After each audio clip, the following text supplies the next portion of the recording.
Myth number 2 is that abundance is singularly focused on possessions and money.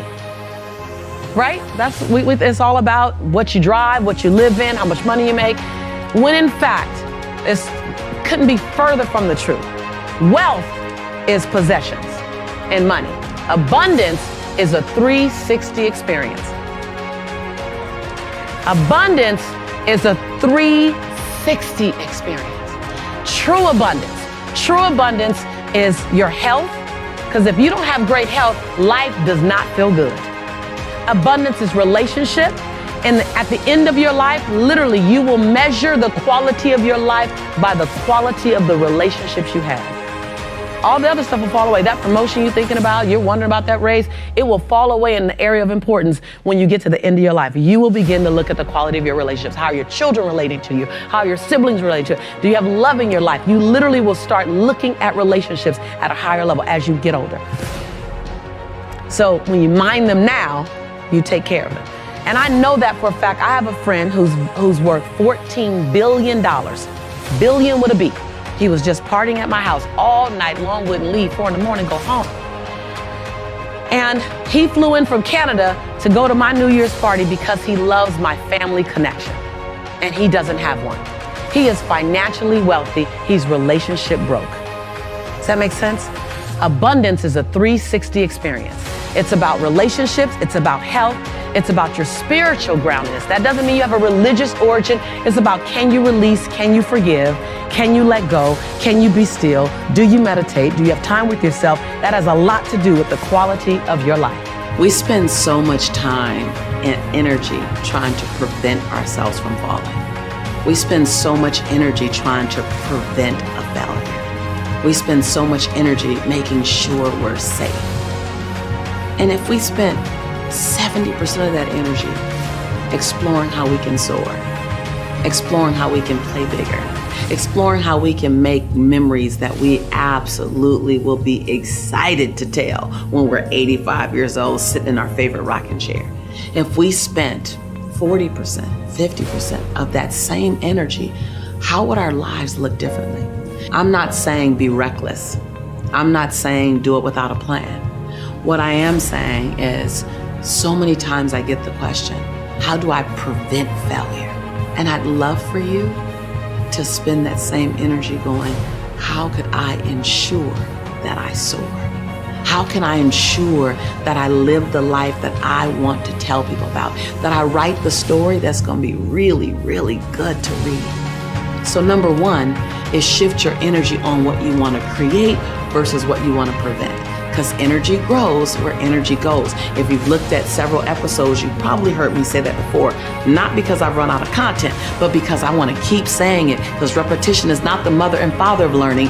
Repetition is the mother, father, sister, brother, aunt, and uncle, and second cousin of learning. So I'm going to keep telling you this, that energy grows where energy goes. So while we want to mitigate and reduce our risk of falling, reduce our risk of failure, we want to spend our dominant energy on creating possibility and what we want to run toward. Now I say that from lessons learned, not just as a teacher, but because for many years in the early part of my career, unbeknownst to me, unconsciously, I wasn't running toward possibility. I was trying to outrun $11.42 in the bank like I had in 1994. And so I know that once I was able to get far enough away from that experience, I started losing motivation. I stopped running as fast. I didn't know it. I didn't know why. It was because I knew I wasn't threatened by ever seeing $11.42 again. And then all my motivation was gone. I was nervous for about a year. I was still in motion, still, generating a lot of business, a lot of buzz, but internally, I wasn't driven the same way until I shifted my energy and said, what am I running toward?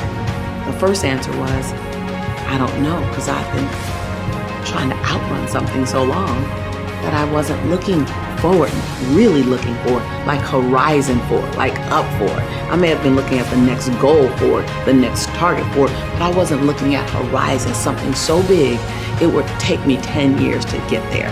It would take me 15 years to get there. And so number 1, let's create a big, bodacious, yummy. In 5 years, I want to be here. In 10 years, I want to have this. Let's create something to run toward that makes your knees knock a bit and it stretches you. It doesn't stress you, it stretches you. Success is personally defined by everyone. And as you're creating success, create holistic success. My biggest successes are the things that people don't even see. It's the fact that my 14-year-old son calls me his best friend to his friends. That's bigger than any book deal that you can give me. That's bigger than sitting across from Larry King or beside Oprah, that my 14-year-old son calls me his best friend. Creating holistic success is really important. Let's talk about making your dash dance. Point 1, you gotta be willing to do it afraid. See, you might be waiting for the fear to stop. Well, Lisa, I heard this so many times. Lisa, I'm afraid, what do I do? Do it anyway. Lisa, I'm afraid, I don't quite know if I should move. Move anyway. I don't know if I should leap. Leap afraid. And then gather your courage on the way down. And if you don't get it before you hit, you're just gonna hit anyway. I'd rather die leaping than on the edge figuring out how to get the courage to leap. Yes, yes? Yes, yes? So many times we're waiting. I'm waiting to get something right. I see your hands going up. You guys know if it's your truth, you can raise your hand just like we did on day 0. You're just kind of waiting. You're waiting to get everything in order. You're waiting so that everything is in you, it's together. You're waiting to not be afraid. You're waiting to have the courage. You're waiting to have all the money. You're waiting to lose weight. See, if I waited to release my unwanted pounds before I got in front of you, Lisa Nichols would be the secret. Yes, yes?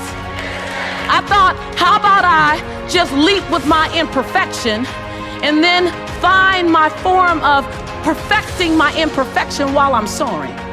How about I do that? How about you not wait to get it right? You figure out how does it look doing it wrong? How does that look? Because your 80% of right is somebody else's 159% of what they needed. Yes, yes? And when you want to do it right and you want to wait till you're not afraid and you want to wait till you have it all together, oh, you made it about you again. See, Nelson Mandela did it. He just did it not knowing if it were right. Mahatma Gandhi just did it not knowing if it were right. Mother Teresa just did it not looking for affirmation or confirmation. Is this right? Martin Luther King did it not even knowing if it would happen before his life ended.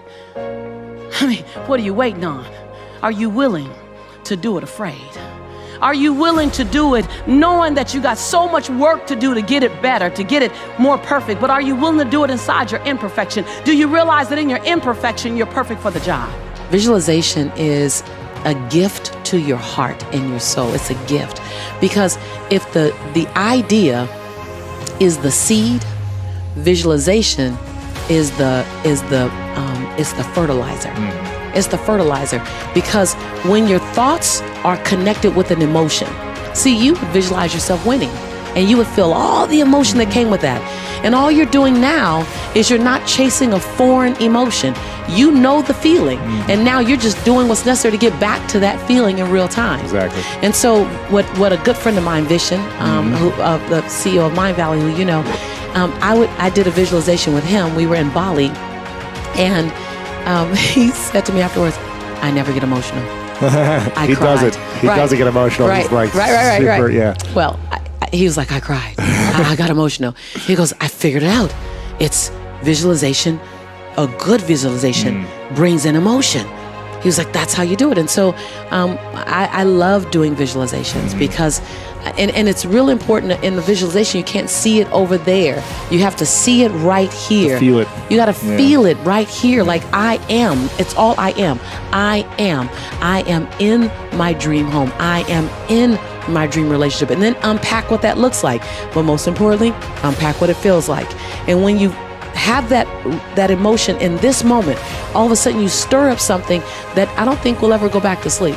It'll go, okay, let's go get that. And what it really does is it sets up a state of cognitive dissonance. And cognitive dissonance is when you see something in your mind and you see yourself in a way that your behaviors are not currently leading to. And so your mind becomes disrupted and it goes, okay, can we get there? Right, because I'm not there right now. I'm not there right now, and that's not comfortable. Your mind wants to literally be congruent. What it thinks is what you're doing. What it thinks is what you're doing. Mm-hmm. And so when you set up a constant, and abundant thinkers like you and I, we do it unconsciously. Mm-hmm. We're constantly keeping ourselves in a state of cognitive dissonance, meaning, okay, what else? And I'm seeing Lisa over there and I'm going, okay, let me go. While being grateful for my now. Yeah. It's not in that I'm going to be whole and complete when I get over there. I'm whole and complete now. I just know I'm supposed to be over there. So let me do what's necessary to get over there. And let me evict any behaviors or characteristics that are stopping me, and let me adopt any new ones that I need.